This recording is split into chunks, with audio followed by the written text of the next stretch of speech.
Welcome to the True Crime Podcast you can binge on your lunch break. Each episode, I'll be bringing you a new case to dissect.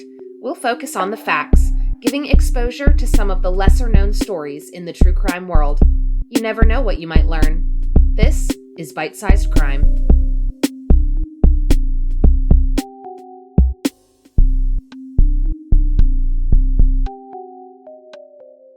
Welcome back to Bite-Sized Crime.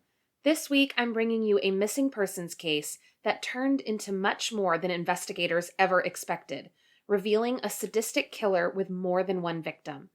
This episode includes graphic descriptions and discusses sensitive topics, so listener discretion is advised. Nilsa Haiti Arizmendi was born in Long Island, New York, in January of 1970. Referred to affectionately as Coco by her family, Nilsa was especially close to her three siblings. By the early 2000s, Nilsa was living in Hartford, Connecticut. She now had 4 children whom she loved dearly. But Nilsa's life wasn't easy. She struggled with substance abuse and sometimes turned to sex work to get money for drugs. But no matter where she was or what she was doing, Nilsa always stayed in contact with her family and made sure her children were taken care of. So when Nilsa didn't check in for over a week, her family was concerned. On July 31st, 2003, her sister Brenda called the Wethersfield Police Department and reported Nilsa missing. Brenda told police that Nilsa had been living in a Wethersfield motel with her boyfriend. Brenda said that she knew her sister was involved with drugs and sex work, but she would never willingly abandon her children. Police began the investigation by looking into Nilsa's boyfriend. Angel Sanchez was a convicted drug dealer who was known to police in the area. But Angel claimed he hadn't seen Nilsa since July 25th. According to Angel, he and Nilsa had been smoking crack with a man they only knew as Devin. They had let Devin stay overnight in their motel room. In the early morning hours of July 25th, Angel said Nilsa got into Devin's van in the parking lot of the Stop and Shop. She never returned. Angel submitted to a polygraph test, which he passed.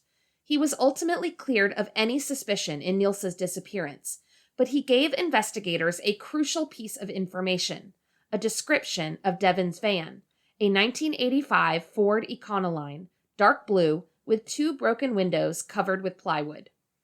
Detectives managed to track down the vehicle and identify the owner as 33-year-old William Devin Howell.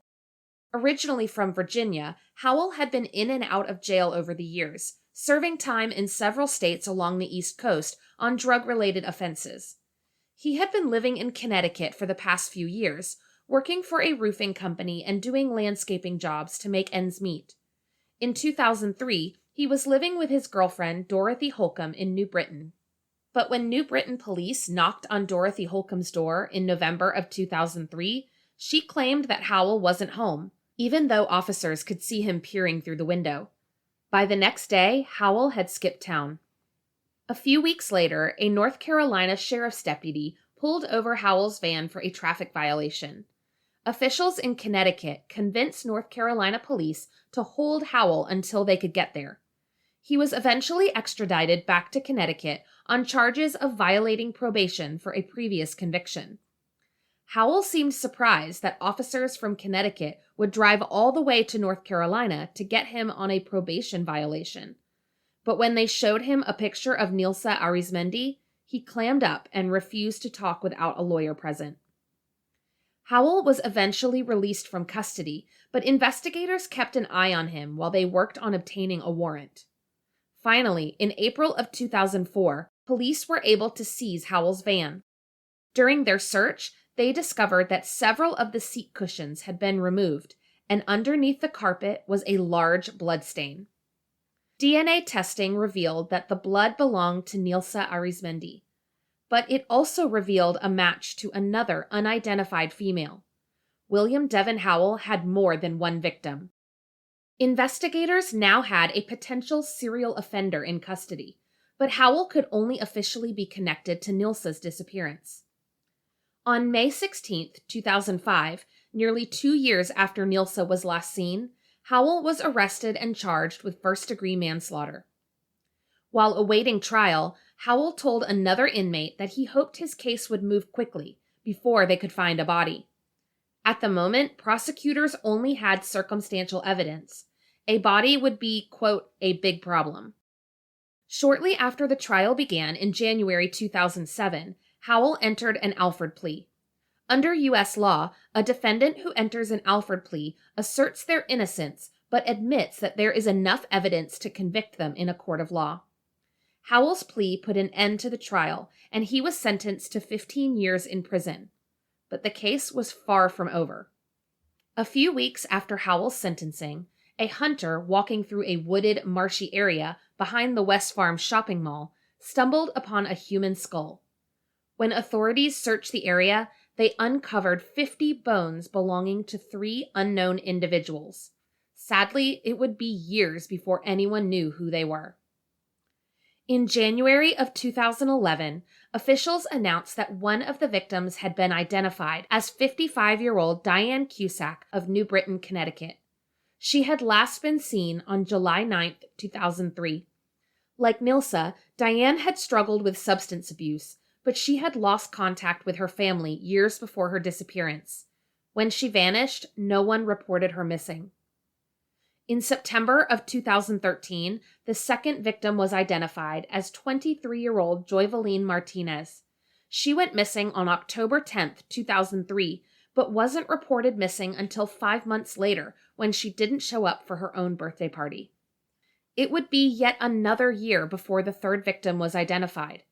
In September of 2014, officials announced that the third set of remains belonged to 40-year-old Mary Jane Menard, a substance abuse counselor who was last seen on October 4, 2003, when she went out to get cigarettes and didn't return.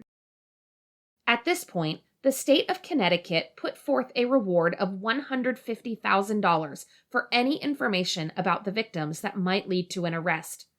The 3 women found in the woods were seemingly only connected in death, not in life, and officials were under pressure to find out who was responsible. Then, on April 28, 2015, a bombshell. 4 more sets of human remains were found in the woods behind the West Farms Mall. This time, it only took a few weeks for the victims to be identified. The first was 29-year-old Melanie Ruth Camellini, a mother of 2 who went missing on January 1, 2003. The second was 26-year-old Marilyn Gonzalez, who left her home on May 16, 2003, and never returned. The third was 44-year-old Janice Roberts, a transgender woman who was last seen getting into a dark blue van on June 18, 2003. The fourth was Nilsa Arizmendi. In September of 2017, William Devin Howell pleaded guilty to 6 counts of murder in the deaths of Diane Cusack, Joyveline Martinez, Mary Jane Menard, Melanie Ruth Camellini, Marilyn Gonzalez, and Janice Roberts. Because he had already been convicted of manslaughter in the death of Nilsa Arizmendi, he could not be charged again in that case. According to court documents, Howell told his cellmate that there was a monster inside of him. He described himself as a sick ripper and gave graphic details about his crimes, referring to his blue van as the murder mobile. He would drive his victims to a remote parking lot, duct tape their mouths, then rape and strangle them. Howell told his cellmate where he buried the bodies and even drew a diagram of the wooded area behind the mall, outlining the shallow graves of his 7 victims. This map would be the key to finding the last 4 bodies. In conversation with true crime author Ann K. Howard, who wrote a book about Howell's crimes, Howell admitted to going back to the woods in 2004 to check on the graves. When he discovered that one of the bodies had seemingly been dug up by animals, he panicked and tried to find the remains so he could bury them again. But with the site being so close to the mall and to the main road, he was afraid of getting caught, so he left. Those remains were the ones discovered by the hunter in 2007, the ones that led to the recovery of the other victims' remains. William Devin Howell is believed to be the most prolific serial killer in Connecticut history, murdering at least 7 women in the span of 9 months. He targeted victims who were defenseless, often in need of money or a ride. Many of them struggled with substance abuse and lived on the fringes of society. According to Howell himself, he wouldn't have stopped killing if he hadn't been arrested for Nilsa's murder. There's no telling how many more victims would have fallen prey to his sadistic fantasies. Howell is currently serving 6 consecutive life sentences in the Cheshire Correctional Institution. At his sentencing, Janice Roberts' sister April spoke directly to Howell, saying, quote, "Your size and force ripped away lives that didn't belong to you. I hope that the words you hear today resonate in your soul for the rest of your life. You may be able to protect yourself physically in prison, but there is no weapon that will protect you from your own thoughts." Nilsa Arizmendi, Diane Cusack, Joyveline Martinez, Mary Jane Menard, Melanie Ruth Camellini, Marilyn Gonzalez, and Janice Roberts did not deserve the terrible fate that awaited them. They deserve to be remembered. Thanks for listening to Bite-Sized Crime. For episode transcripts and sources, visit bitesizedcrimepod.com. And please subscribe to Bite-Sized Crime on YouTube and on your favorite podcast app.